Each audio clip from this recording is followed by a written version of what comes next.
have a feeling that there are a number of voters who are hearing so many things about Trump.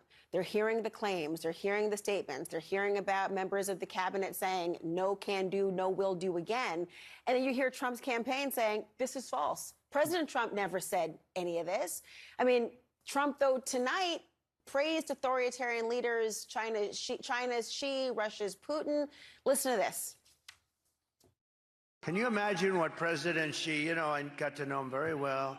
He's a fierce individual. He runs 1.4 billion people with an iron fist. Am I allowed to say he's smart? He's smart. He's a smart man.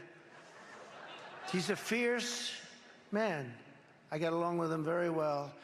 Putin, these are people that are tough people. I mean, many people have an issue with appraising of any kind of either of these two leaders.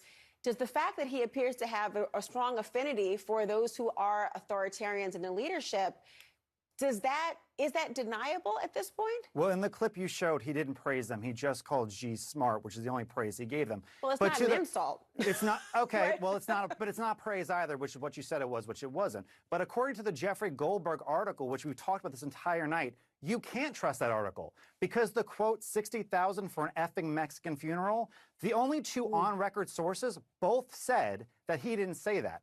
The only source is an anonymous source, and the family of the deceased soldier said that he was lovely to them, and in fact, they voted for Donald Trump today. That's how much they disagreed, and they said it was a disrespectful article that politicized the death of their loved one. And Jeffrey Goldberg did not care about printing something that they had no sources on the record for. And I honest to God, like most Americans, do not care General Kelly's farewell tour where he tries to make amends for working for Donald Trump, since Democrats said we're going to run all these Republicans who work for Trump out of town unless they somehow make peace. So 2 weeks before Election Day, he runs to liberal journalist Susan Glasser about a conversation that allegedly happened 4 years ago. It doesn't pass a smell test. And that is why people are turned off to all of these stories. They remember Donald Trump's presidency for low inflation, jobs, peace through strength, controlled borders. That's why they care. No one believes Jeffrey Goldberg and the article from a publication that's owned by one of Harris's donors.